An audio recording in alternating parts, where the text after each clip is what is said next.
Hi, Ian here with Cambracolian Rail Lines. I'm your tour guide for today. I've been asked by a couple of people now to maybe do an update of what I've been doing the last couple of days. And we've been doing a lot, but it's not really showing. We just follow these trains around here. Let them get out of here, and if they're leaving, the noise will leave, and then we can talk.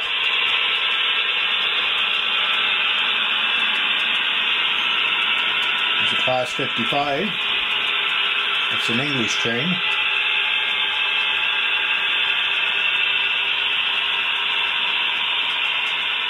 Pulling some coaches behind it, passengers.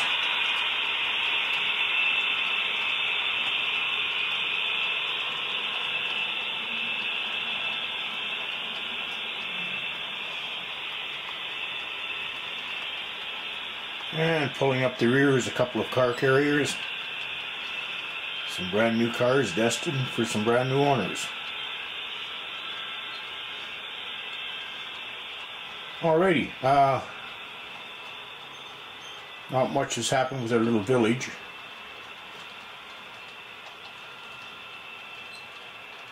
Where the real action has taken place is underneath the bench work. We're preparing now to put in tortoise switches, and I guess it's something I should have done and planned for prior to this, but as usual I do things backwards, and so now what we're in the process of doing is taking the switches. I'll just cut this and I'm going to walk up to a switch. Alright, we're at one of the switches now I've changed. So basically what we've had to do is just where the points are right here, kind of mark the center point through the track onto it, lift it a bit, and then slide a piece of masking tape underneath it so we get something to put a pattern on, I guess, for lack of a better word. Once we got the masking tape underneath it, we put the switch back down and we mark through the center of the switch pole here. That gives us a drill mark.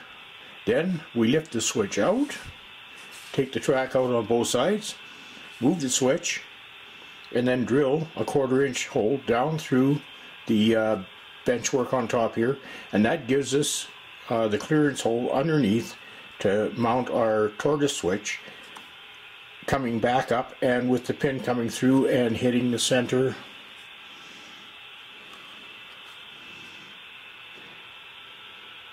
A little center hole in the switch right there. So it works real fine as long as you got everything all lined up and everything sitting in perfect order. Unfortunately, I'll cut now again and we'll go to the other room. Well, we're here just in time for the trains to go through again. And well, they're making their way around and climbing up the wall right now. This one, the Class 55, it's wending its way around the last turn here. I guess it'll be the second last turn. It'll go down the wall there, around the wall, and out. The CP over there, he's climbing up the grade right now to go back into the tunnel. Doing very well. I've got a consist on there. It's the A unit and the B unit, 1901 B unit, and does very well. Just pulls, no hesitation at all. Very slow speed, and pulls up the hill there and pulls up the grade, no problem.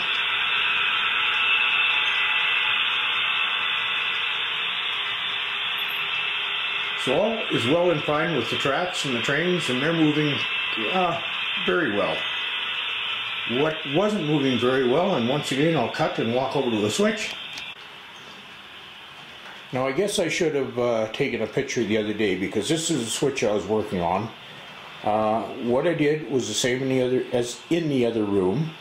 I lifted the switch a bit, put a piece of masking tape under, right in there. Where are we? So it crossed over in there. I set the switch back down in place, put a mark through the hole there, and then checked underneath, made sure there was no wires in the way. After I did that, I lifted the switch out and commenced to taking my 1/4-inch drill and drilling a hole through the cork there in the benchwork.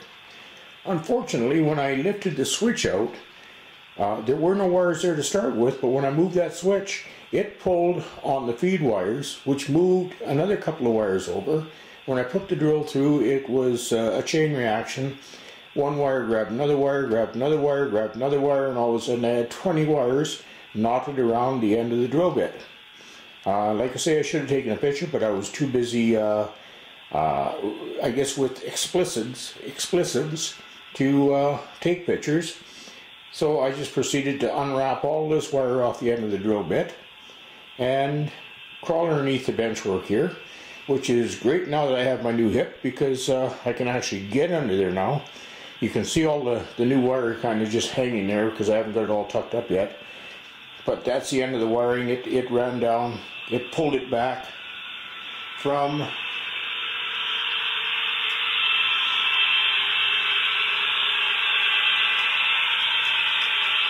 you can see that or not, from my switch panel there. It pulled a couple of wires back from that, and all the feeder wires that were attached to it, they were gone.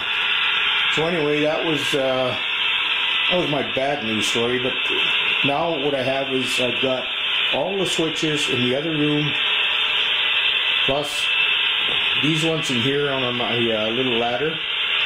I've still got the switches on the other side over there to drill through. Once I've got that done, then I can install the tortoise switches. And I got one kind of mocked up here. I'll show it to you. I'll cut again and just move over to it.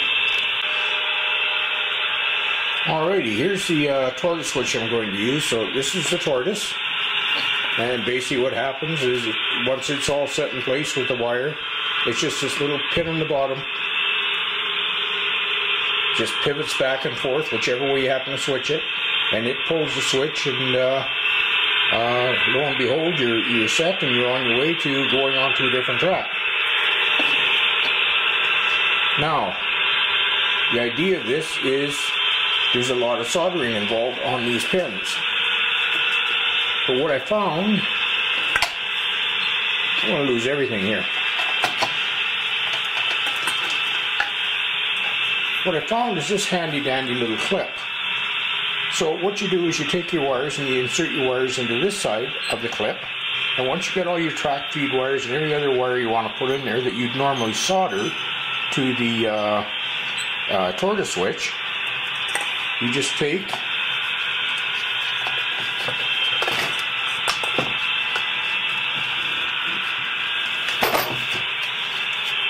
I'm gonna have a real mess here when I'm done. Okay, you take the tortoise this, and all you do is you flip it on the tortoise switch like that. Just slides right on. It's just a female end in it, and just the male plug goes into it, just like plugging into a wall. So you plug that in, and now this runs to this, which is called a switch 8. It handles up to 8 switches through the handheld with my MRC, or it's actually I forget the name of the other handheld now, NEC, and works fine. I've tested it out. Basically, you power to this, to 2 little points here for your track wires. This handles your switching. Through your switch, your extra wires here will handle your lights and everything else, so that when you come up to your switch, you throw your switch, it's going to tell you which one is the active switch, the straight through track, or is it going to pull your train off. So I think that works, very well. You've got all that applications, or all those applications for it. It's a handy little thing, and like I say, it can handle up the switch, and it can switch in routes, I guess. And by that I mean, if I know that, I'm going to cut here. Okay, if I know that the train is coming down the main line here, and I'm going to take it off to this line, it means this switch has to be thrown to take it onto this line. It also means the switch on the next line has to be thrown to accept the train coming onto it. So I can hook these up in kind of a gang, and when I throw the one switch by going into the handheld remote and putting in, we'll say, Series 1, Route 1, it will switch this one to this track and throw the switch down there to accommodate the train coming onto it. And then when I switch back, it just brings both tracks back to the main. So I think it's going to work real well. My other thing that we've been working on this weekend, and I'm going to have to cut again, and I'll go back in the other room, and as you can see, I've gone from one room back to this room, I'll go back to the other room, and I'm back to this room. It's a continual thing. We came up with what I think might solve part of the running back and forth problem, so I'll take you back to the other room and we'll have a look. Alrighty, well, my good friend Rick Tips, he gave me a call today. Quite surprised. I answered the phone and it's my buddy Rick there, just saying hi, how you doing? I just phoned to check up on you because I haven't talked to you in a while. And I said, well, you know, I really appreciate that. And we were kind of talking back and forth as to what each of us had been doing over the past few days. And I was explaining to Rick a little bit about having to run back and forth and the way this is. And he kind of said, well, you should have maybe a train with a camera on it, or a car, and that way you can, you know, see where everything is and see underneath your bench work. That's how the conversation came up. I was talking about the tortoise switches, and he said if you had a car you could show the people underneath your bench work.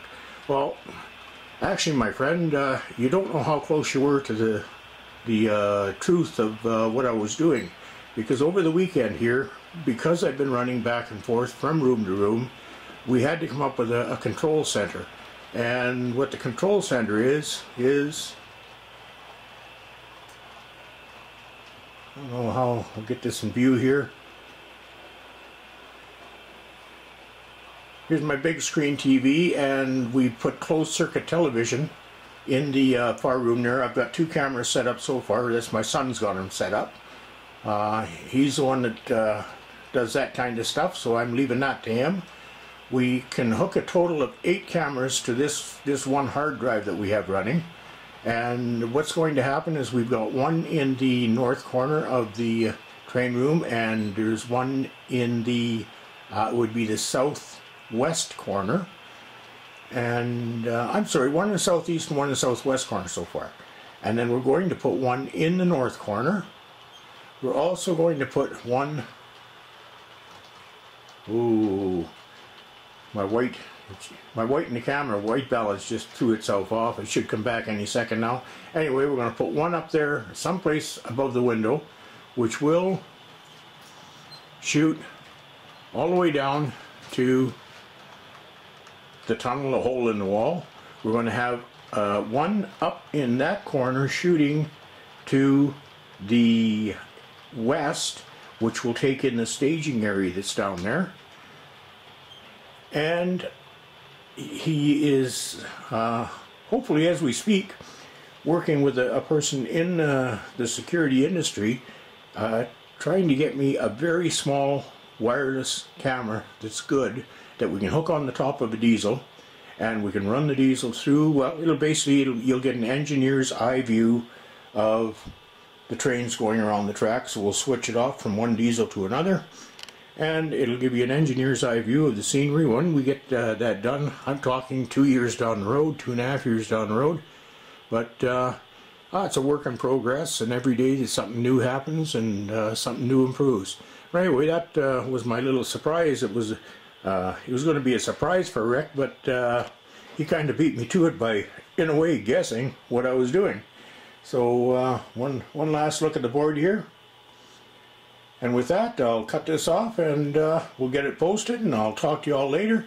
As usual, you know, comments, very welcome. Subscriptions, really appreciated. You take care of yourselves. Bye now.